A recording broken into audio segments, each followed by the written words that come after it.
Viewers, আপনারা যারা পিসিতে বাংলা টাইপ করার জন্য অব্রো কিবোর্ড ইনস্টল করতে পারছেন না, আজকের ভিডিওটা মূলত তাদের জন্য। তো অব্রো কিবোর্ড ইনস্টল করার জন্য আপনি আপনার পিসি থেকে যে কোনো একটি ব্রাউজার ওপেন করে নেবেন। আমি আমার সুবিধার্থে ক্রোম ব্রাউজার ওপেন করে নিচ্ছি, এবং আপনি যে কোনো একটি ব্রাউজার ওপেন করার পরে সার্চ অপশনে গিয়ে সরাসরি লিখবেন অব্রো কিবোর্ড ডাউনলোড। এন্টার করার পরে এরকম একটা ইন্টারফেস আসবে।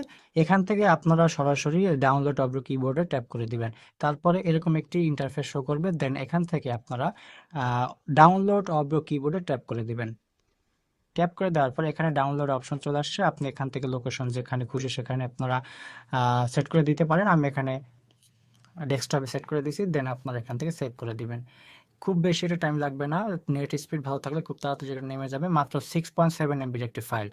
যেহেতু আমার লোকেশনটা ডেস্কটপে সেট করা ছিল, সেহেতু এখানে আমার ডেস্কটপে সফটওয়্যারটি ডাউনলোড হয়েছে, এবং এখান থেকে আমরা সরাসরি এটাকে ইনস্টল করব। তো ইনস্টল করার জন্য সর্বপ্রথম এখানে আমরা ডাবল ট্যাপ করে দিব। ডাবল ট্যাপ করার পর এখানে রান করে দিব। রান করার পরে এখান থেকে ইয়েস করে দিব। তো এখান থেকে আপনারা আই অ্যাকসেপ্ট দ্য এগ্রিমেন্টে টিক দিয়ে আপনারা নেক্সট করে দিবেন, দেন নেক্সট, দেন আবার নেক্সট, দেন ইনস্টল। একটু ওয়েট করবেন।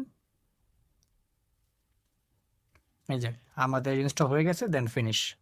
তো এটা কিন্তু আমাদের অলরেডি ইনস্টল হয়ে গেছে। তো এটা আমাদের কম্পিউটার শো করার জন্য এখানে আপনারা উইন্ডোজ বারে চাপ দিবেন। উইন্ডোজ বারে চাপ দেওয়ার জন্য এই যে দেখেন এখানে লেখা আছে অব্রো, দেন এখানে একটা ক্লিক করার পরে এটা সরাসরি আমাদের উপরে শো করবে। তো আমাদের অব্রো কিবোর্ডটা কিন্তু অলরেডি আমাদের পিসিতে ইনস্টল হয়ে গেছে। এখন আপনি অব্রো দিয়ে আপনি যে কোনো বাংলা টাইপ করতে পারবেন। তো এরকম আরও ছোট ছোট ভিডিও পাওয়ার জন্য অবশ্যই চ্যানেলটির সাথে থাকবেন। ধন্যবাদ।